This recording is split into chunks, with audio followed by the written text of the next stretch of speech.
ಎಲ್ರಿಗೂ ನಮಸ್ಕಾರಗಳು. ಶರತ್ ತಾಂಡಲೆ ಅವರ ರಾವಣ ಕಾದಂಬರಿಯನ್ನು ಮುಂದುವರಿಸೋಣ.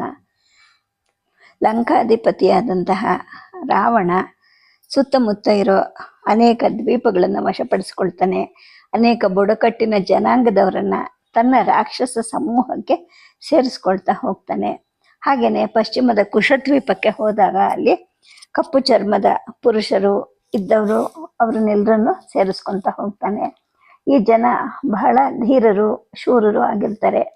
ಇವ್ರಿಗೆ ತಮ್ಮ ಸೇನೆಗೆ ಸೇರಿಸ್ಕೊಂಡು ಕೆಲಸಗಳನ್ನು ಕೊಟ್ಟರೆ ಅವರ ಒಂದು ಒಳಗಡೆ ಇರ್ತಕ್ಕಂತಹ ಪ್ರತಿಭೆ ಮತ್ತು ಶಕ್ತಿ ವ್ಯರ್ಥವಾಗತ್ತಾ ಅಂತ ರಾವಣ ಯೋಚನೆ ಮಾಡ್ತಾ ಇರ್ತಾನೆ. ಸದ್ಯಕ್ಕೆ ಕತೆ ಇಲ್ಲಿಗೆ ನಿಂತಿತ್ತು, ಮುಂದುವರಿಸೋಣ. ಅಜ್ಜನ ಜೊತೆ ಮಾತಾಡ್ತಾ ನಾನು ಯೋಚನೆ ಮಾಡ್ತಾನೆ ಇದ್ದೆ. ನನ್ನ ಜೊತೆಗೆ ಸೈನ್ಯದ ವಿಭಜನೆ ಒಂದು ರೂಪುಗೊಂಡಿತು.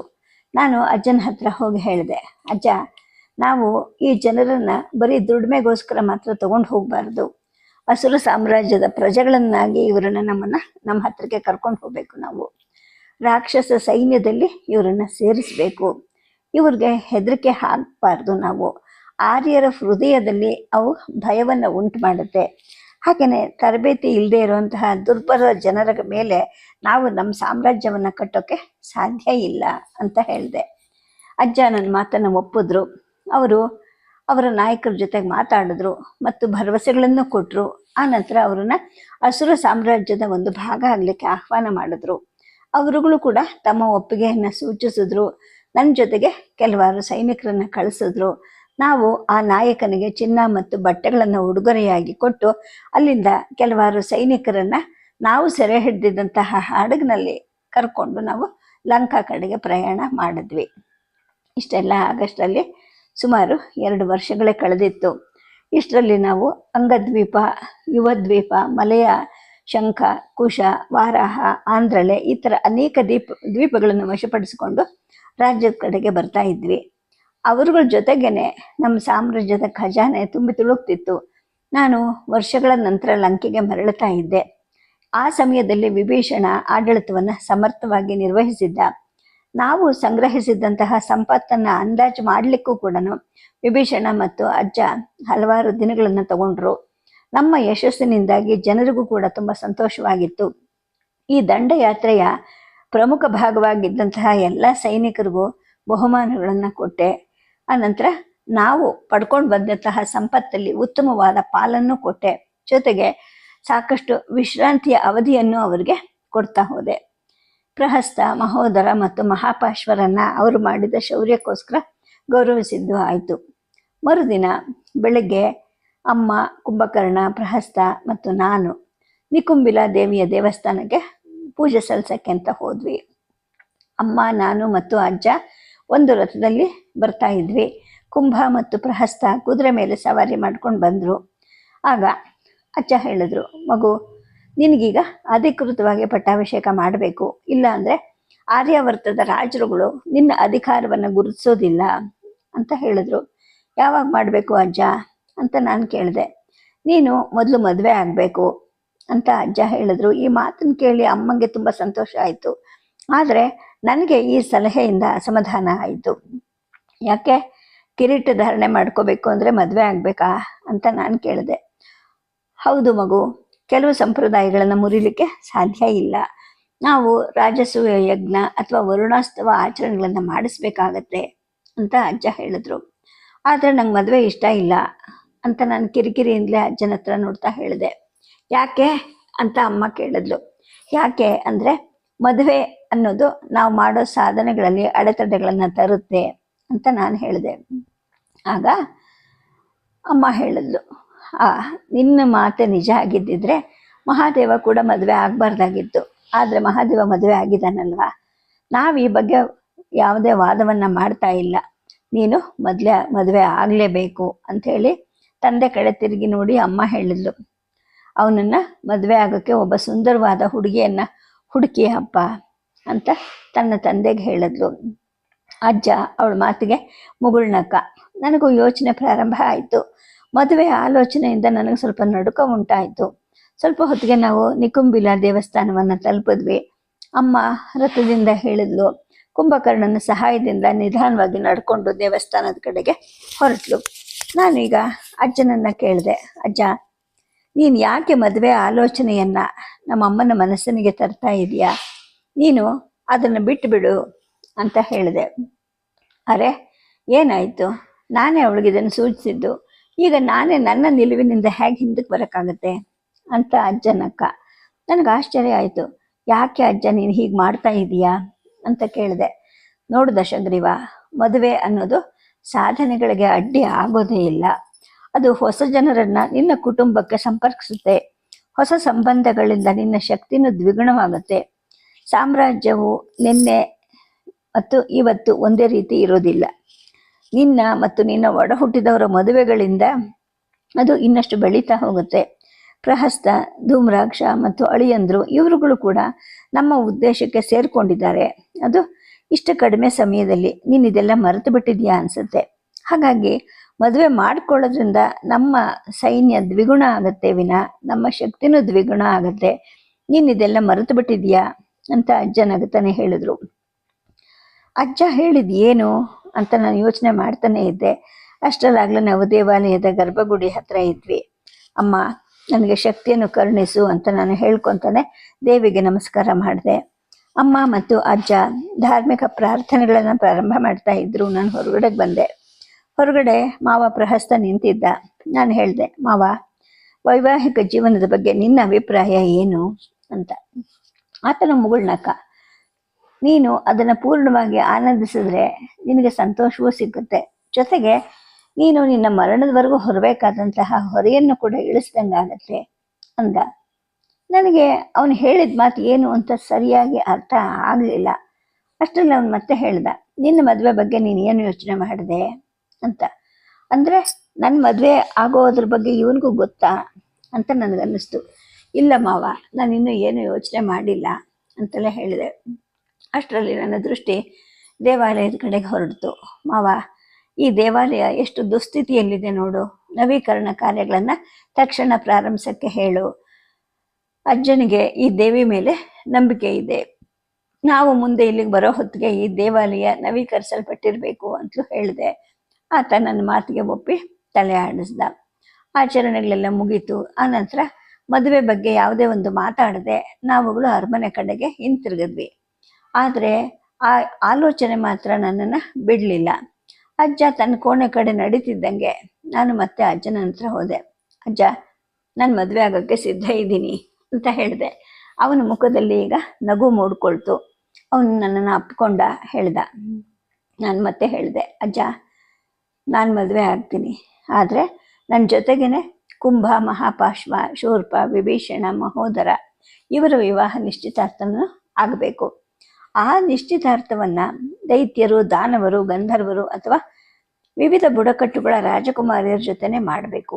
ಹೀಗೆ ಮಾಡೋದ್ರಿಂದ ಈ ಬುಡಕಟ್ಟುಗಳು ಮತ್ತು ಈ ಕುಲಗಳ ರಾಕ್ಷಸರ ಒಂದು ಭಾಗ ಆಗೋಕ್ಕೆ ಸಾಧ್ಯ ಆಗತ್ತೆ. ನಾವು ಆ ಕುಟುಂಬಗಳ ಜೊತೆ ವಿವಾಹ ಸಂಬಂಧವನ್ನು ಬೆಳೆಸೋಣ. ಆ ರಾಜಕುಮಾರಿಯರು ಹೇಗಿದ್ದಾರೆ, ಹೇಗೆ ಕಾಣ್ತಾರೆ ಅನ್ನೋದು ಮುಖ್ಯ ಅಲ್ಲ. ನಮಗೆ ನಮ್ಮ ಸಾಮ್ರಾಜ್ಯವನ್ನು ಈ ಸಂಬಂಧಗಳಿಂದ ಬಲಪಡಿಸ್ಕೋಬೇಕು. ನಿಶ್ಚಿತಾರ್ಥ ಮಾಡಿಕೊಂಡವರು ತಮ್ಮ ಬುಡಕಟ್ಟಿನ ಪರಂಪರೆಯನ್ನೇ ಹೊತ್ಕೊಂಡಿದ್ದಾರೆ ಅನ್ನೋದು ಮಾತ್ರ ನಿಮಗೆ ಖಚಿತವಾಗಿರಬೇಕು. ಈ ಮದುವೆಗಳು ನಾವು ಮಾಡಿಕೊಳ್ಳೋದ್ರಿಂದ ಆ ಬುಡಕಟ್ಟಿನ ಜನಾಂಗದವರಲ್ಲಿ ಮೇಲು ಅಥವಾ ಕೀಳು ಅನ್ನೋ ಭಾವನೆ ನಾಶವಾಗತ್ತೆ. ಹಾಗಾಗಿ ನಾವು ಬುಡಕಟ್ಟಿನ ಜನಾಂಗದ ಹೆಣ್ಣು ಮಕ್ಕಳನ್ನು ಮದುವೆ ಆಗೋಣ ಅಂತ ಹೇಳಿದೆ. ಅಜ್ಜ ನನ್ನ ಕಡೆ ನೋಡ್ತಾ ಹೆಮ್ಮೆಯಿಂದಲೇ ಹೇಳ್ದ, ಆಯಿತು ಮಗು, ನಿನಗೆ ನಾನು ಭರವಸೆ ಕೊಡ್ತೀನಿ. ಮಯ ದಾನವನ ಮಗಳಾದ ರಾಜಕುಮಾರಿಯಲ್ಲಿ ನಾವು ನಿನಗೆ ಸೂಕ್ತವಾದ ಸಂಗತಿಯನ್ನು ಕಂಡುಕೊಂಡಿದ್ದೀನಿ. ಕುಂಭಕರ್ಣ ಬಲಿ ಮಹಾರಾಜನ ಮೊಮ್ಮಗಳು ಅಂದರೆ ಬಾಣ ಅವರ ಪುತ್ರಿ ವಜ್ರಜ್ವಾಲ ಅವರನ್ನು ಮದುವೆ ಆಗ್ತಾನೆ.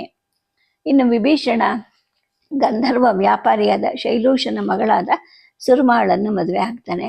ಶೂರ್ಪಣಕನು ಕಾಲಿಕೆಯ ಗಣದ ರಾಜಕುಮಾರ ವಿದ್ಯುಜ್ಜೀವನನನ್ನು ಮದುವೆ ಆಗ್ತಾಳೆ. ಮಹಾಪಾಶ್ವನಿಗೆ ಪ್ರಹಸ್ತನ ಸಂಬಂಧಿಕರ ಕನ್ಯೆಯನ್ನು ನಾನು ಮನಸ್ಸಿನಲ್ಲಿ ಇಟ್ಕೊಂಡಿದ್ದೀನಿ ಅಂತ ಹೇಳ್ದ. ಅಂದರೆ ಇಷ್ಟೊತ್ತಿಗಾಗಲೇ ಆತ ಇಷ್ಟೊಂದು ಯೋಜನೆ ಮಾಡಿದ್ದಾನೆ, ಇಷ್ಟು ಜನರನ್ನು ಕೇಳಿದನಲ್ಲ ಅಂತ ನನಗೆ ಆಶ್ಚರ್ಯ ಆಯಿತು. ನೀವು ಇದನ್ನು ಯಾವಾಗಿಂದ ಯೋಚನೆ ಮಾಡ್ತಿದ್ರಿ ಮತ್ತು ಯೋಜನೆ ಮಾಡಿದ್ದೀರಾ ಅಂತ ನಾನು ಕೇಳಿದೆ. ಸ್ವಲ್ಪ ಸಮಯ ಆಗಿದೆ ಅಷ್ಟೇ ಮಗು. ನಾನು ನಿನಗೆ ಅಜ್ಜ ಅಲ್ವಾ? ನಾನಲ್ಲ ಅಂದರೆ ಬೇರೆ ಯಾರು ಈ ವಿಷಯಗಳ ಬಗ್ಗೆ ಯೋಚನೆ ಮಾಡ್ತಾರೆ? ನೀನೇ ಹೇಳು. ಜೊತೆಗೆ ನೀನೇ ಹೇಳಿದೀಯಾ, ಹಾಗಾಗಿ ನೀನಿಷ್ಟು ದೊಡ್ಡವನು, ನೀನು ಹೇಳಿರೋದ್ರಿಂದ ನಾನು ನಿನ್ನ ಮಾತಿನಿಂದ ಪ್ರಭಾವಿತನಾಗಿದ್ದೀನಿ. ನನ್ನ ಮನಸ್ಸಲ್ಲಿದ್ದ ರೀತಿಯಲ್ಲೇ ನೀನು ಯೋಚನೆ ಮಾಡ್ತಾ ಇದೀಯಾ. ನೀನು ಪ್ರತಿದಿನವೂ ದೊಡ್ಡ ಚಿಂತನೆಗಳನ್ನು ಮಾಡ್ತೀಯಾ, ಚಿಂತನಶೀಲ ನಾಯಕನಾಗಿ ಬೆಳೀತಿದ್ಯಾ. ನನಗದೇ ಸಂತೋಷ ಅಂತ ಹೇಳ್ತಾನೆ ಅವರು ನನ್ನ ಬೆನ್ನ ಮೇಲೆ ತಟ್ಟಿದ್ರು. ನಂಗೆ ತುಂಬ ಸಂತೋಷ ಆಯಿತು. ಈ ಬಗ್ಗೆ ನಾನು ಅಮ್ಮನಿಗೆ ಹೇಳ್ತೀನಿ ಅಂತ ಹೇಳಿದೆ. ಆದರೆ ತಕ್ಷಣವೇ ಅಜ್ಜ ಹೇಳಿದ್ರು, ನಾನು ಈಗಾಗಲೇ ಈ ಬಗ್ಗೆ ಅವ್ರ ಜೊತೆ ಮಾತಾಡಿದ್ದು ಆಗಿದೆ. ಈ ಮಾತುಕತೆಗಳಿಂದ ಆಕೆಗೆ ಸಂತೋಷನೂ ಆಗಿದೆ. ಇನ್ನು ಮಯ ರಾಜ ನನ್ನ ಈ ಸಂಬಂಧದ ಮಾತನ್ನು ದೃಢೀಕರಣವನ್ನು ಮಾಡಿದ ನಂತರವೇ ನಾವು ನಿನ್ನ ಮದುವೆನ ಪೂರ್ಣ ಮಾಡ್ತೀವಿ, ಆ ನಂತರ ಉಳಿದದ್ದನ್ನು ನೋಡೋಣ ಅಂತ ಹೇಳಿದ್ರು. ನನಗೆ ಆಶ್ಚರ್ಯ ಆಯಿತು. ಅಂದರೆ ಈಗಾಗಲೇ ಎಲ್ಲವನ್ನು ಯೋಜನೆ ಮಾಡಿಬಿಟ್ಟಿದ್ದೀರಾ ಅಜ್ಜ ಅಂತ ಕೇಳಿದೆ. ಹೌದು, ಮಯನ ಮಗಳು ನಿನಗಿಷ್ಟ ಆಗಲಿಲ್ಲ ಅನ್ನೋದಾದರೆ ನೀನು ಅದನ್ನು ನಿರಾಕರಿಸಬಹುದು, ಆಗ ಬೇರೆ ಹುಡುಗಿನ ನಿನಗೋಸ್ಕರ ನೋಡೋಣ ಅಂದ. ಪಟ್ಟಾಭಿಷೇಕ ಯಾವಾಗ ನಡೆಯುತ್ತೆ ಅಜ್ಜ ಅಂತ ನಾನು ಕೇಳಿದೆ. ಅಜ್ಜ ನಗ್ತಾನೆ ಹೇಳಿದ್ರು, ನೀನೀಗಾಗಲೇ ರಾಕ್ಷಸ ರಾಜ ಆಗಿದೆಯಾ, ನಿನಗೆ ಯಾಕೆ ಪಟ್ಟಾಭಿಷೇಕ ಬೇಕು? ನಿನ್ನ ಮದುವೆ ಪ್ರಸ್ತಾಪ ಮಾಡಲಿಕ್ಕೆ ಈ ಚರ್ಚೆಯನ್ನು ಬಳಸೋ ಹಾಗೆ ನಿಮ್ಮಮ್ಮ ನನಗೆ ಹೇಳಿದ್ಲು, ಹಾಗಾಗಿ ನಾನು ಆ ಮಾತು ಹೇಳಿದೆ ಅಂತ ಅಜ್ಜ ನಗ್ತಾನೆ ಹೇಳಿದ್ರು. ಅಯ್ಯೋ ದೇವ್ರೇ, ಅವಳ ಈ ಬುದ್ಧಿವಂತಿಕೆಗೆ ನಾನು ಏನು ಹೇಳಕ್ಕೆ ಸಾಧ್ಯ ಅಂತ ನಾನು ಮನಸ್ಸಿನಲ್ಲಿ ಗೊಣಕ್ಕೊಂಡ್ರ ಮುಗುಳ್ನಕ್ಕೆ. ಅಷ್ಟರಲ್ಲಿ ಮಯ ರಾಜ ಅವರು ತಮ್ಮ ಒಪ್ಪಿಗೆಯನ್ನು ತಿಳಿಸಿದ್ದಾಗಿತ್ತು. ನಾವು ಅಲ್ಲಿಗೆ ಹೋಗೋಕ್ಕೆ ಸಿದ್ಧವಾದ್ವಿ. ಪಶ್ಚಿಮಕ್ಕೆ ಮಯ ಸಾಮ್ರಾಜ್ಯದ ಕಡೆಗೆ ಪ್ರಯಾಣ ಬೆಳೆಸಿದ್ವಿ. ಅಮ್ಮ, ಶೂರ್ಪ, ಚಿಕ್ಕಮ್ಮ ಮತ್ತು ನನ್ನ ಸಹೋದರರು ಎಲ್ರಿಗೂ ತುಂಬ ಸಂತೋಷವಾಗಿತ್ತು. ಮಯನ ರಾಜಧಾನಿ ಆ ದೇಶದ ಉತ್ತರದ ತುದಿಯಲ್ಲಿರುವ ಮರುಭೂಮಿ ಪ್ರದೇಶಗಳ ಹತ್ರ ಇತ್ತು. ದಾನವ ರಾಜನಾದಂತಹ ಮಯ ಅತ್ಯುತ್ತಮ ವಾಸ್ತುಶಿಲ್ಪಿಯಾಗಿದ್ದ. ನನಗೆ ಆ ವಿಚಾರ ನನ್ನ ಮದುವೆಗಿಂತ ಹೆಚ್ಚು ಮುಖ್ಯವಾಗಿತ್ತು. ಸುಮಾರು 1 ವಾರ ನೌಕೆಯಲ್ಲಿ ಪ್ರಯಾಣ ಮಾಡಿದ ನಂತರ ನಾವು ದಾನವ ನಗರವನ್ನು ಪ್ರವೇಶ ಮಾಡಿದ್ವಿ. ಮಹಾನ್ ಅರಮನೆಯನ್ನು ಪ್ರವೇಶ ಮಾಡಿದಾಗ ಅಲ್ಲಿ ನಿರ್ಮಾಣವಾದಂತಹ ಸಂಕೀರ್ಣ ಸೌಂದರ್ಯವನ್ನು ನೋಡಿ ನಾನು ಸಂತೋಷಗೊಂಡೆ. ಪ್ರತಿಯೊಂದು ಕಲ್ಲನ್ನು ಕೂಡ ಸೊಗಸಾದ ವಿವರ ವಿನ್ಯಾಸಗಳಿಂದ ಕೆತ್ತಲಾಗಿತ್ತು. ಗೋಡೆಗಳನ್ನು ಎಲ್ಲ ರೀತಿಯ ವರ್ಣರಂಜಿತ ಹೂವುಗಳಿಂದ ಅಲಂಕರಿಸಿದ್ರು. ಆತನ ರಾಜಧಾನಿಯ ಸೌಂದರ್ಯ ನನ್ನನ್ನು ಮೂಕವಿಸ್ಮಿತನನ್ನಾಗಿ ಮಾಡಿತ್ತು. ಲಂಕಾವನ್ನು ನಿರ್ಮಿಸೋಕ್ಕೆ ಮಯ ನಮಗೆ ಹೀಗೆ ಸಹಾಯ ಮಾಡಿದ್ರೆ ಅದು 3 ಲೋಕದಲ್ಲೂ ಅತ್ಯಂತ ಸುಂದರವಾದ ಭೂಮಿ ಆಗತ್ತಲ್ವಾ ಅಂದ್ಕೊಂಡೆ. ಆತನ ಮಗಳು ಮಂಡೋದರಿಯನ್ನು ನಾನು ಹೇಗೆ ಕಂಡುಕೊಳ್ತೀನಿ ಅನ್ನೋದನ್ನು ಲೆಕ್ಕಿಸದೆ ರಾಕ್ಷಸ ಸಾಮ್ರಾಜ್ಯದ ಭವ್ಯವಾದ ವಾಸ್ತುಶಿಲ್ಪಿ ಆತನನ್ನು ನಾನು ನೋಡಬೇಕು, ಆತನ ಜೊತೆ ನಾನು ಮಾತಾಡಬೇಕು ಅಂತ ಬಯಸಿದೆ.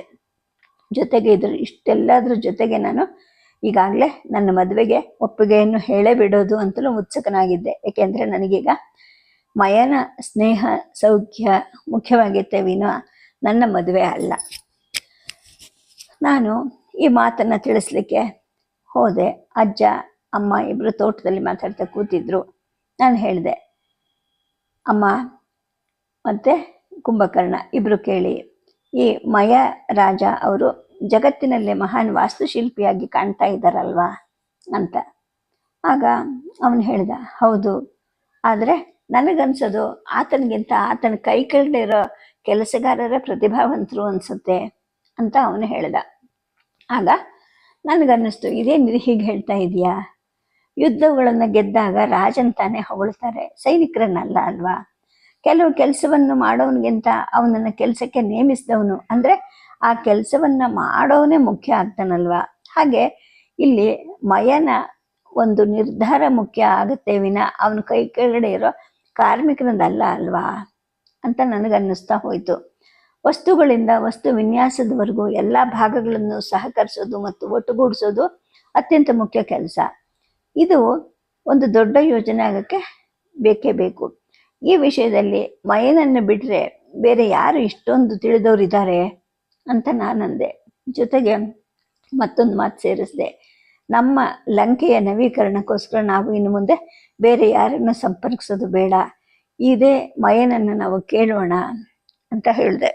ಕುಂಭ ಹೇಳ್ದ, ದಶಗ್ರೀವ, ನಮ್ಮ ಲಂಕ ಈಗಲೂ ಸುಂದರವಾಗಿದೆಯಲ್ಲ, ಮತ್ತಿನ್ನೇನು ಸುಂದರಗೊಳಿಸೋದು ಅಂತ. ನಾನು ಹೇಳಿದೆ, ಹೌದು ಸುಂದರವಾಗಿದೆ, ಆದರೆ ಅದು ರಾಕ್ಷಸ ಸಾಮ್ರಾಜ್ಯದ ರಾಜಧಾನಿ ಹಾಗೆ ಕಾಣಬೇಕು. ರಾಕ್ಷಸರ ವಾಸ್ತುಶಿಲ್ಪವನ್ನು ಮರು ವ್ಯಾಖ್ಯಾನ ಮಾಡಬೇಕು. ಚಿನ್ನದಿಂದ ಲೇಪಿತವಾದಂತಹ ಭವ್ಯ ಭವನಗಳಿರಬೇಕು. ಆಭರಣಗಳಿಂದ ಕೂಡಿರುವಂತಹ ದರ್ಬಾರ್ ಇರಬೇಕು. ಇದೆಲ್ಲ ನನ್ನ ಕನಸು. ಈ ಮದುವೆ ಆದರೆ ನನ್ನ ಆ ಕನಸು ನನಸಾಗತ್ತೆ ಅಂತ ನನಗನ್ನಿಸ್ತಿದೆ ಅಂತ ಅಂದೆ. ಆಗ ಕುಂಭ ಹೇಳ್ದ, ಎಲ್ಲ ಸರಿಯಪ್ಪ, ಆದರೆ ಒಂದ್ಸಲನೂ ಹುಡುಗಿನ ನೋಡಿದೆ ಮದುವೆಗೆ ಹೌದು ಒಪ್ಪದೆ ಅಂತ ಹೇಳೋದು ತಪ್ಪಲ್ವೇ ಅಂತ ಹೇಳ್ತಾ ಮುಗುಳ್ನಕ್ಕ. ನಾನು ಅವನನ್ನು ನೋಡಿ ಮುಗುಳ್ನಕ್ಕೆ. ಏಕೆಂದರೆ ನಾನು ಈಗಾಗಲೇ ಈ ಮದುವೆಗೆ ಒಪ್ಪೇ ಬಿಟ್ಟಿದ್ದೆ. ಪ್ರಹಸ್ತ, ವಿಭೀಷಣ ಮತ್ತು ಮಹೋದರ ಇವರು ರಾಜಕುಮಾರರ ಜೊತೆಗೆ ಮಾತಾಡ್ತಿದ್ರು. ಅಮ್ಮ, ಶೂರ್ಪ ಮತ್ತು ನಮ್ಮ ಚಿಕ್ಕಮ್ಮ ಮಹಿಳೆಯರ ಕೋಣೆಯಲ್ಲಿದ್ದರು. ಸ್ವಲ್ಪ ಸಮಯದ ನಂತರ ನಮ್ಮನ್ನು ಊಟದ ಕೋಣೆಗೆ ಕರೆದ್ರು. ನಾವಲ್ಲಿ ಹೋದ್ವಿ. ಹೊಸದಾಗಿ ಬೇಯಿಸಿದಂತಹ ಅಕ್ಕಿ ಮತ್ತು ಮಾಂಸದ ವಾಸನೆ ನಮ್ಮಲ್ಲಿ ಹಸಿವನ್ನು ಹೆಚ್ಚಿಸ್ತು. ಊಟಕ್ಕೆ ಕೂತ್ಕೊಂಡ್ವಿ. ಮಯ ಸ್ವತಃ ನಮಗೆ ಬಹಳ ಕಾಳಜಿಯಿಂದ ಉಪಚಾರ ಮಾಡಿದ್ರು. ಈ ಆತಿಥ್ಯ ಅನ್ನೋದು ನಾನು ರಾಕ್ಷಸ ರಾಜ ಅಂತ ಆಗಿದ್ರಿಂದಲೋ ಅಥವಾ ಆತನ ಮಗಳನ್ನು ಮದುವೆ ಆಗೋನು ಅನ್ನೋ ಕಾಳಜಿಯಿಂದಲೋ ನನಗೆ ಅರ್ಥ ಆಗಲಿಲ್ಲ. ಮಹಾನ್ ಸುಕೇಶ ಕುಟುಂಬದಲ್ಲಿ ಹುಟ್ಟಿರೋ ನಾನು ಅಥವಾ ಸುಮಾಲಿಯ ಮೊಮ್ಮಗನಾದ ನನ್ನನ್ನು ಆತನ ಮಗಳು ಮದುವೆ ಆಗ್ತಾ ಇದ್ದಾಳೆ ಅನ್ನೋದೇ ಆತನಿಗೆ ಬಹುಶಃ ದೊಡ್ಡ ಗೌರವ ಅನಿಸಿರಬಹುದು ಅನಿಸುತ್ತಾ ಇತ್ತು. ಆತ ತುಂಬ ವಿನಯಶೀಲತೆಯಿಂದ ನಡ್ಕೊತಾ ಇದ್ರು. ಅವರು ಮಾತಾಡುವಂತಹ ಪ್ರತಿಯೊಂದು ಪದವು ಆತನ ಬುದ್ಧಿವಂತಿಕೆಯನ್ನು ಬಿಂಬಿಸ್ತಿತ್ತು. ಬುದ್ಧಿವಂತರಾದವರು ಯಾವಾಗಲೂ ವಿನಮ್ರರಾಗಿರ್ತಾರೆ ಅನ್ನೋದು ನನಗೆ ಎದ್ದು ಕಾಣಿಸ್ತಾ ಇತ್ತು. ನಾವು ಊಟ ಮುಗಿಸಿದ್ವಿ.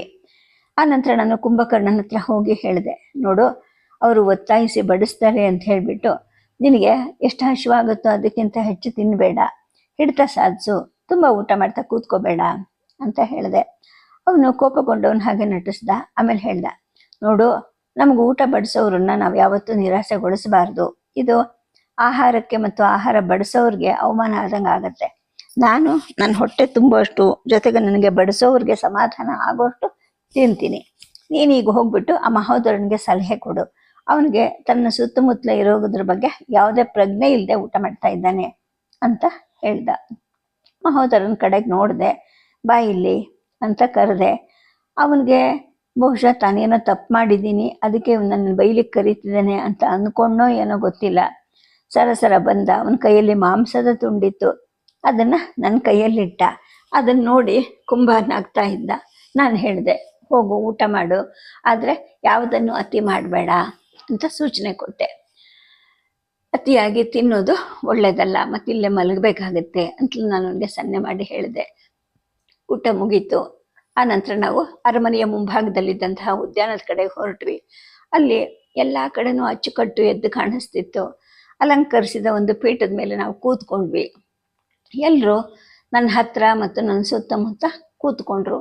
ಮಯ್ಯನ ಮಕ್ಕಳಾದ ದುದುಂಬಿ ಮತ್ತು ಮಾಯಾವಿ ಮತ್ತೊಂದು ಪೀಠದಲ್ಲಿ ಕೂತ್ಕೊಂಡ್ರು. ಅವರ ಹಿರಿಯ ಅಳಿಯ ಶಂಬರ ಆತನ ಅವ್ರ ಪಕ್ಕದಲ್ಲಿ ಕೂತಿದ್ರು. ನಾವು ಮೊದಲ ಸಲ ಈ ಥರದ ಸ್ವಾಗತ ಮತ್ತು ಗೌರವವನ್ನು ಅನುಭವಿಸ್ತಿದ್ವಿ. ಪ್ರತಿದಿನವೂ ಹೀಗೆ ಇರಬೇಕಾ ಅಂತ ನನಗನ್ನಿಸ್ತು. ಮಯ್ಯ ತನ್ನ ಮಗಳನ್ನು ಕರ್ಕೊಂಬರೋಕ್ಕೆ ಅಂತ ಹೋದಾಗ ನಾನು ಆಕೆಯನ್ನು ನೋಡಲಿಕ್ಕೆ ಕಾಯ್ತಾ ಇದ್ದೆ. ನಾನು ಮದುವೆಗೆ ಸಿದ್ಧನಾಗಿದ್ದೆ. ಇದು ಬರೀ ಆಚರಣೆಯಾಗಿತ್ತು. ಈ ಮದುವೆ ಅನ್ನೋದೇ ಸ್ವತಃ ಒಂದು ಒಪ್ಪಂದ, ಒಂದು ಕಟ್ಟುಪಾಡು. ಇದು ನಿಮ್ಮ ಸ್ವಾತಂತ್ರ್ಯವನ್ನು ನಿರ್ಬಂಧಿಸುತ್ತೆ ಎಲ್ಲ ಗೊತ್ತಿತ್ತು.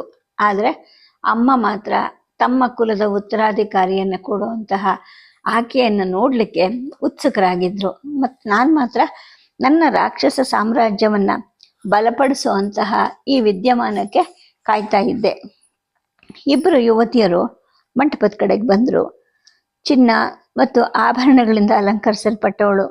ಬಹುಶಃ ಅವಳೇ ಮಂಡೋದರಿ ಇರಬೇಕು ಅಂದ್ಕೊಂಡೆ. ಆಕೆಯನ್ನು ನೋಡ್ತಾನೆ ಇದ್ದೆ. ತೋಟದಿಂದ ಬರೋ ಹೂವುಗಳ ವಾಸನೆ ಹಾಗೆ ಮಾದಕವಾಗಿತ್ತು. ಅವಳ ಉದ್ದನೆ ಜಡಿಯಲ್ಲಿ ಬಿಳಿ ಮತ್ತು ಕೇಸರಿ ಹೂವುಗಳನ್ನು ನೇಯ್ದಿದ್ದರು. ಅವಳು ಮೇಲಕ್ಕೆ ನೋಡ್ತಿದ್ದ ಹಾಗೆ ನಾವಿಬ್ಬರು ಇನ್ನೊಬ್ಬರ ನೋಟವನ್ನು ಹಿಡಿದ್ವಿ. ನಾನು ಸುಂದರವಾಗಿದ್ದಾಳೆ ಅಂತ ಗೊಣಕೊಂಡೆ. ಅವಳ ಮೂಗು, ಸ್ಪಷ್ಟವಾದಂತಹ ಚರ್ಮ, ಚೂಪಾದ ಕಣ್ಣುಗಳು ಮತ್ತು ಹಲ್ಲುಗಳ ಸಾಲು ಎಲ್ಲದರಿಂದಲೂ ನಾನು ಆಕರ್ಷಿತನಾದೆ. ಅವಳ ಜೊತೆಗೆ ಬಂದ ಹುಡುಗಿ ಕೂಡ ಸುಂದರವಾಗಿದ್ಲು. ಅವರಿಬ್ಬರು ನೋಡಲಿಕ್ಕೆ ಅವಳಿಗಳ ಹಾಗೆ ಕಾಣ್ತಾ ಇದ್ರು. ಆಕೆ ಶಂಬರನ ಹೆಂಡತಿ ಮಾಯಾ ಅಂದರೆ ಮಂಡೋದರಿಯ ಅಕ್ಕ ಆಗಿದ್ಲು. ಅವರ ತಂದೆ ನಿಜವಾಗ್ಲೂ ಪರಿಪೂರ್ಣ ವಾಸ್ತುಶಿಲ್ಪಿ. ಇಷ್ಟು ಅಚ್ಚುಕಟ್ಟಾಗಿ ಇಷ್ಟು ಚಂದದ ಮಗಳನ್ನ ಎತ್ತಿದ್ದಾರೆ ಅಂತ ಅನ್ಕೊಳ್ತಾನೆ ನನ್ನ ಮನಸ್ಸಿನಲ್ಲಿ ಮುಗುಳ್ನಕ್ಕೆ.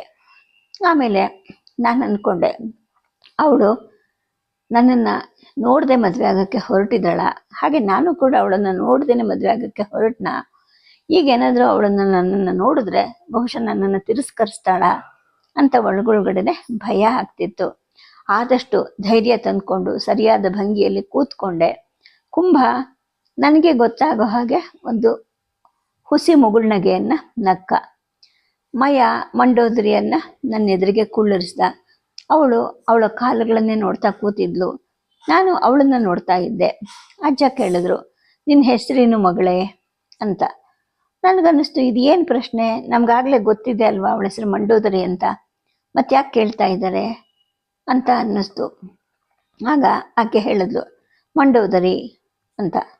ಮಂಡೋದರಿ ಅನ್ನೋ ಒಂದು ಪದ ನನ್ನ ನಿಯಂತ್ರಣವೇ ಇಲ್ಲದೆ ನನ್ನಿಂದ ತಪ್ಪಿಸ್ಕೊಂಡು ನನ್ನ ಬಾಯಿಂದ ಹೊರಗೆ ಬಂತು. ತಕ್ಷಣ ಆಕೆ ನನ್ನ ಕಡೆ ನೋಡಿದ್ಲು. ನಾನು ಆಕೆಯನ್ನು ನೋಡ್ತಾನೆ ಇದ್ದೆ. ಅವಳ ತೀಕ್ಷ್ಣವಾದ ನೋಟ ನನ್ನನ್ನು ಬೇರೆ ಕಡೆ ನೋಡೋ ಹಾಗೆ ಮಾಡ್ತು. ಆಕೆ ಕಣ್ಣು ಮಿಟುಕಿಸ್ತಾನೂ ಇರಲಿಲ್ಲ. ಅವಳ ನೋಟ ಖಡ್ಗದ ಹಾಗೆ ತೀಕ್ಷ್ಣವಾಗಿತ್ತು, ಸಮಚಿತ್ತವಾಗಿತ್ತು, ಆಕರ್ಷಕವಾಗಿತ್ತು, ಆದರೆ ಶಕ್ತಿಯುತವಾಗಿತ್ತು. ಅವಳ ಅಭಿವ್ಯಕ್ತಿಗಳು ಕೂಡ ಆತ್ಮಗೌರವದ್ದೇ ಆಗಿದ್ದವು. ಅಥವಾ ಇವಳಿಗೆ ಅಹಂಕಾರ ಇರಬಹುದಾ ಅಂತ ನನಗನ್ನಿಸ್ತಿತ್ತು. ನನ್ನ ಹೃದಯದ ಬಡಿತ ನನಗೆ ಕೇಳಿಸೋಷ್ಟು ಜೋರಾಗಿ ಇತ್ತು. ಶತ್ರುವನ್ನು ನಡಗಿಸುವಂತಹ ನನ್ನ ನೋಟ ಸಂಪೂರ್ಣವಾಗಿ ಅವಳಿಗೆ ಶರಣಾಗ್ತಾ ಆಗ್ತಾ ಇದೆಯಲ್ಲ ಅನ್ನಿಸ್ತು ನನಗೆ. ಅವಳು ನನ್ನನ್ನು ನೋಡ್ತಾ ಇದ್ದಾಳ ಅಥವಾ ನನ್ನನ್ನು ಗೆಲ್ಲಲಿಕ್ಕೆ ಪ್ರಯತ್ನ ಮಾಡ್ತಾ ಇದ್ದಾಳ ಅನ್ನಿಸ್ತು. ಬೇರೆ ಕಡೆ ನೋಡೋಕ್ಕೆ ಪ್ರಾರಂಭ ಮಾಡಿದೆ. ಈ ಥರದ ಭಾವನೆಯನ್ನು ನಾನು ಇದೇ ಮೊದಲನೇ ಸಲ ಅನುಭವಿಸ್ತಾ ಇರೋದು ಅನಿಸಿ ನನಗೆ ಒಂದು ರೀತಿಯ ವಿಚಿತ್ರವಾದ ಅನುಭವ ಆಗ್ತಾ ಹೋಯಿತು. ತಕ್ಷಣವೇ ಮದುವೆಗೆ ನಾನು ಹೌದು ಅಂತ ಒಪ್ಪಿಗೆ ಕೊಟ್ಟೆ. ನನ್ನ ಈ ಒಪ್ಪಿಗೆ ಎಲ್ಲರಿಗೂ ಸಂತೋಷ ಕೊಡ್ತು. ಈ ವಿವಾಹ ರಾಕ್ಷಸ ಸಾಮ್ರಾಜ್ಯದ ಅಡಿಪಾಯವನ್ನು ಬಲಪಡಿಸುತ್ತೆ ಅಂತ ಅನಿಸಿ ನನಗೆ ಬಹಳ ಸಂತೋಷ ಆಯಿತು. ಶಂಬರ ನನ್ನ ತಬ್ಬಿಕೊಂಡು ಹೇಳ್ದ, ನಾವೀಗ ಸಂಬಂಧಿಗಳಾಗ್ತಿದ್ದೀವಲ್ವ ರಾಕ್ಷಸ ರಾಜ ದಶಗ್ರೀವ ಅಂತ. ನಾನು ಮುಗುಳ್ನಕ್ಕೆ, ಹೌದು, ಇದು ನನಗೂ ನೀವು ಕೊಡುವಂತಹ ಗೌರವ ಅಂತ ಹೇಳಿದೆ. ಆ ನಂತರ ನಾನು ಶಂಬರ ಅವ್ರ ಜೊತೆ ಮಾತಾಡಿರಬೇಕಾದ್ರೆ ನನ್ನ ಮನಸ್ಸು ಅವ್ರ ಜೊತೆಗೆ ಸ್ಪರ್ಧಿಸೋದ್ರಲ್ಲಿ ನಿರತವಾಗಿತ್ತು.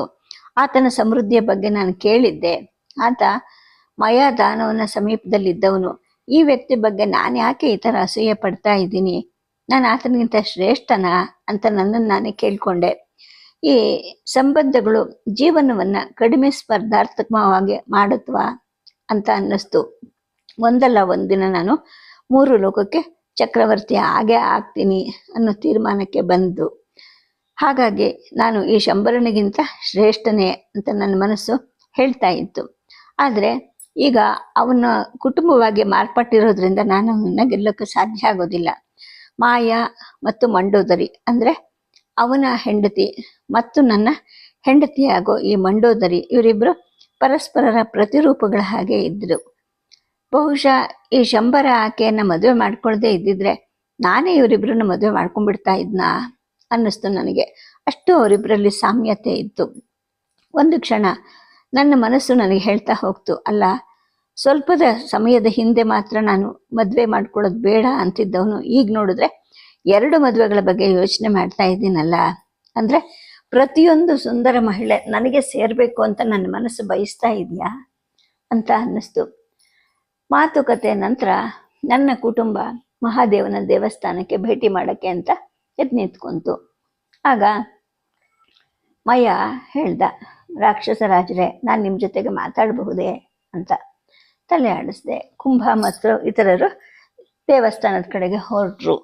ಆಗ ನಾನು ಹೇಳಿದೆ, ರಾಕ್ಷಸ ರಾಜರೇ, ನಾನು ನಿಮ್ಗೆ ಅಭಾರಿಯಾಗಿದ್ದೀನಿ. ಈ ಮದುವೆಯಿಂದ ನನಗೆ ತುಂಬ ಸಂತೋಷವಾಗಿದೆ ಅಂತ. ಆತನು ಹೇಳಿದ್ರು, ನಿಮ್ಮಂತಹ ವರನ ಹುಡುಕೋಕ್ಕೆ ಅಪಾರವಾದ ಅದೃಷ್ಟ ಬೇಕು. ನನ್ನ ಮಗಳು ನಿಜವಾಗ್ಲೂ ಅದೃಷ್ಟಶಾಲಿ ಅಂದರು. ನಿಮ್ಮಲ್ಲಿ ಅಂತಹ ಸುಂದರವಾದ ಹೆಂಡತಿ ಮತ್ತು ಯೋಗ್ಯ ಕುಟುಂಬವನ್ನು ನನಗೋಸ್ಕರ ನೀವು ಕೊಡ್ತಾ ಇದ್ದೀರಾ, ನಾನೇ ನಿಮಗೆ ಕೃತಜ್ಞನಾಗಿರಬೇಕು ಅಂತ ನಾನು ಹೇಳಿದೆ. ಆಗ ಆತ ಹೇಳಿದ್ರು, ಇದು ನಿಮ್ಮ ನಮ್ರತೆ ವಿನಯವನ್ನು ಸೂಚಿಸುತ್ತೆ ರಾಕ್ಷಸರಾಜರೇ. ಈ ಮಂಡೋದರಿಯ ತಾಯಿ ಹೇಮ ಅಂತ, ಆಕೆ ಒಬ್ಬಳು ಅಪ್ಸರೆಯಾಗಿದ್ದಳು.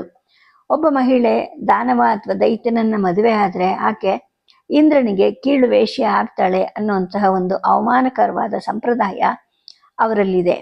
ಈ ಮದುವೆಗಳಿಂದ ಹುಟ್ಟಿದ ಮಕ್ಕಳು ಕೀಳು ಜೀವನವನ್ನು ನಡೆಸಬೇಕಾಗತ್ತೆ. ಅಸುರರು, ದೈತ್ಯರು ಮತ್ತು ದಾನವರು ಮದುವೆಗಳನ್ನು ಏರ್ಪಡಿಸುವಾಗ ತಾಯಿಯ ಕುಟುಂಬವನ್ನು ಪರಿಗಣಿಸ್ತಾರೆ. ಹಾಗಾಗಿ ನಾನು ನನ್ನ ಈ ಹೆಣ್ಣು ಮಕ್ಕಳ ಮದುವೆ ಬಗ್ಗೆ ತುಂಬ ಚಿಂತಿತನಾಗಿದ್ದೆ. ಅವ್ರನ್ನ ಮದುವೆ ಮಾಡೋಕ್ಕೋಸ್ಕರ ನಾನು ನನ್ನ ಎಲ್ಲ ಕೆಲಸಗಳನ್ನು ನಿಲ್ಲಿಸಿದ್ದೆ. ಮಾಯಾಳನ್ನು ಮದುವೆ ಮಾಡ್ಕೊಳ್ಳೋದ್ರ ಮುಖಾಂತರ ಶಂಬರರು ನನ್ನಿಂದ ಈ ಹೊರೆಯನ್ನು ಸ್ವಲ್ಪ ಕಡಿಮೆ ಮಾಡಿಸಿದ್ರು. ಈಗ ಮಂಡೋದರಿಯನ್ನು ಮದುವೆ ಆಗೋ ಮುಖಾಂತರ ನೀವು ನನ್ನ ಚಿಂತೆಯಿಂದ ಮುಕ್ತಗೊಳಿಸಿದ್ದೀರಾ ಅಂತಲೂ ಆತ ಹೇಳಿದ್ರು. ನನ್ನ ಕೈ ಹಿಡಿದು ತಮ್ಮ ಕಣ್ಣಿಗೆ ಒತ್ಕೊಂಡ್ರು. ನಾನು ಆತನನ್ನು ಸಮಾಧಾನ ಪಡಿಸಿದೆ. ದಾನವರಾಜರೇ, ನಿಮ್ಮ ನೋವಿನ ದಿನಗಳು ಈಗ ಕಳೆದು ಹೋಗಿದೆ. ಇನ್ನು ಮೇಲೆ ಈ ಮಂಡೋದರಿಯ ಜವಾಬ್ದಾರಿ ನನ್ನದಾಗಿರುತ್ತೆ. ಆಕೆ ನನಗೆ ಸಂಗಾತಿ ಆಗ್ತಾಳೆ ಮತ್ತು ಜೀವನದುದ್ದಕ್ಕೂ ಆಕೆಯನ್ನು ಸಂತೋಷವಾಗಿ ಇಡ್ತೀನಿ ಅಂತ ನಾನು ನಿಮ್ಮ ಎದುರಿಗೆ ಪ್ರತಿಜ್ಞೆ ಮಾಡ್ತಾ ಇದ್ದೀನಿ. ನೀವು ಯಾವುದೇ ಚಿಂತೆ ಮಾಡಬೇಕಾಗಿಲ್ಲ ಅಂತ ಹೇಳಿದೆ. ಆತನ ಮುಖ ಈಗ ಸಂತೋಷದಿಂದ, ಸಂತೃಪ್ತಿಯಿಂದ ಪ್ರಕಾಶಮಾನವಾಯಿತು. ಆತ ಹೇಳಿದ್ರು, ನನ್ನ ಜೀವನವಿಡೀ ನಾನು ನಿಮಗೆ ಋಣಿಯಾಗಿದ್ದೀನಿ. ನೀವು ಮಂಡೋದರಿ ಜೊತೆಗೆ ಒಮ್ಮೆ ಮಾತಾಡಬೇಕು. ನಾನು ಅವಳನ್ನ ಇಲ್ಲಿ ಕರ್ಕೊಂಡು ಬಂದು ಬಿಟ್ಬಿಟ್ಟು ಮದುವೆ ಸಿದ್ಧತೆಗೆ ಹೋಗ್ತೀನಿ ಅಂತ ಹೇಳ್ತಾನೆ ಆತ ಆತುರದಿಂದ ಅಲ್ಲಿಂದ ಹೊರಟು ಹೋದ. ನಾನು ಆತನನ್ನೇ ನೋಡ್ತಾ ಗೊಣಕ್ಕೊಂಡೆ. ಮಹಾದೇವ, ಈತನು ಒಬ್ಬ ದುಃಖಿತನೇ ಆಗಿದ್ದಾನಲ್ವಾ? ಈ ಭೂಮಿ ಮೇಲೆ ಸಂತೋಷ ಪಡೋ ಒಬ್ಬನೇ ಒಬ್ಬ ವ್ಯಕ್ತಿ ಯಾರಾದರೂ ಇದ್ದಾರಾ? ನಾನು ಬಹಳ ದಿನಗಳ ಹಿಂದೆನೆ ಲಂಕಾವನ್ನು ನಿರ್ಮಿಸಬೇಕು ಅಂತ ಬಯಸಿದ್ದೆ. ಆದರೆ ಈತ ನೋಡಿದ್ರೆ ತನ್ನ ಮಕ್ಕಳಿಗೋಸ್ಕರ ವಾಸ್ತುಶಿಲ್ಪದ ಭವಿಷ್ಯವನ್ನು ತುಂಬ ಹಿಂದೆನೆ ನಿಲ್ಲಿಸ್ಬಿಟ್ಟಿದ್ದಾನೆ. ಅಂದರೆ ಆತನಿಗೆ ಮಕ್ಕಳ ಭವಿಷ್ಯವೇ ಮುಖ್ಯವಾಗಿತ್ತಾ ಅಂತ ಅಂದ್ಕೊಂಡೆ. ಆಗ ಇದ್ದಕ್ಕಿದ್ದ ಹಾಗೆ, ದಾನವರಾಜ, ನಾನು ಕೂಡ ನಿಮ್ಮ ಜೊತೆ ಮಾತಾಡಬೇಕು ಅಂತ ಅಂದೆ. ಆತ ತಕ್ಷಣ ನಿಂತು ಹಿಂತಿರುಗಿದ. ರಾಜರೇ, ಈಗ ನಮ್ಮ ಹತ್ರ ಇರೋ ಲಂಕಾ ನಿಮ್ಮ ಸೃಷ್ಟಿ, ನೀವೇ ಸೃಷ್ಟಿ ಮಾಡಿದ್ದಂತೆ. ಅದು ನಾನು ಅದನ್ನು ಮತ್ತೆ ಪುನಃ ನಿರ್ಮಿಸಬೇಕು. ಅಂದರೆ ಮದುವೆ ನಂತರ ಅದನ್ನು ಮತ್ತಷ್ಟು ಭವ್ಯವಾಗಿ ಮಾಡಬೇಕು ಅಂತ ನನ್ನ ಆಸೆ. ಇದು 3 ಲೋಕದಲ್ಲೂ ಅತ್ಯಂತ ವೈಭವಯುಕ್ತವಾದ ದರ್ಬಾರ್ ಆಗಿರಬೇಕು ಮತ್ತು ಭವನಗಳನ್ನು ಹೊಂದಿರಬೇಕು. ನಾನು ಮಾತ್ರ ಅಲ್ಲ, ಅಲ್ಲಿರೋ ಪ್ರತಿಯೊಬ್ಬರು ಕೂಡ ಚಿನ್ನದ ಲೇಪಿತ ಭವನದಲ್ಲಿರಬೇಕು. ಭವ್ಯವಾದ ರಸ್ತೆಗಳು, ವ್ಯಾಯಾಮ ಶಾಲೆಗಳನ್ನು ಹೊಂದಿರಬೇಕು. ಅದು ಹೇಗೆ ಮಾಡಬೇಕು, ಹೇಗೆ ಕಾಣಬೇಕು, ನನಗದೆಲ್ಲ ಗೊತ್ತಿಲ್ಲ. ಆದರೆ ನಾನು ಆ ಥರದ ಒಂದು ನಗರವನ್ನು ಕಲ್ಪಿಸ್ಕೊಳ್ತಾ ಇದ್ದೀನಿ. ಅದು ನನಗೆ ಒಂದು ಕಲಾಕೃತಿಯಾಗಿ ಕಾಣುತ್ತೆ. ನೀವಲ್ಲದೆ ಬೇರೆಯವರನ್ನು ಮಾಡೋದು ಅಸಾಧ್ಯ. ಹಾಗಾಗಿ ಅದನ್ನು ನಿರ್ಮಿಸೋಕ್ಕೆ ನೀವು ನಂಗೆ ಸಹಾಯ ಮಾಡ್ತೀರಾ ಅಂತ ನಾನು ನನ್ನ ಮಾವನಾಗಬೇಕಾಗಿದ್ದಂಥ ಮಯನನ್ನು ಕೇಳಿದೆ. ಅವ್ರು ಹೇಳಿದ್ರು, ರಾಕ್ಷಸ ರಾಜ, ಮೊದಲು ಮದುವೆ ಮುಗಿಲಿ, ಆ ನಂತರ ನಾನು ಆ ಕೆಲಸಗಳನ್ನು ಪ್ರಾರಂಭ ಮಾಡ್ತೀನಿ. ನಾನು ಅನೇಕ ದೇವತೆಗಳು, ದೈತ್ಯರು, ದಾನವರು, ಅಸುರ ರಾಜರಿಗೋಸ್ಕರ ಭವನಗಳನ್ನು ನಿರ್ಮಾಣ ಮಾಡಿದ್ದೀನಿ. ಆದರೆ 3 ಲೋಕಗಳಲ್ಲೂ ಕೂಡ ತನ್ನ ಪ್ರಜೆಗಳಿಗೋಸ್ಕರ ಅದನ್ನು ಮಾಡೋಕ್ಕೆ ಬಯಸ್ತಾ ಇರೋ ಏಕೈಕ ರಾಜ ಅಂದರೆ ನೀವೇನೆ.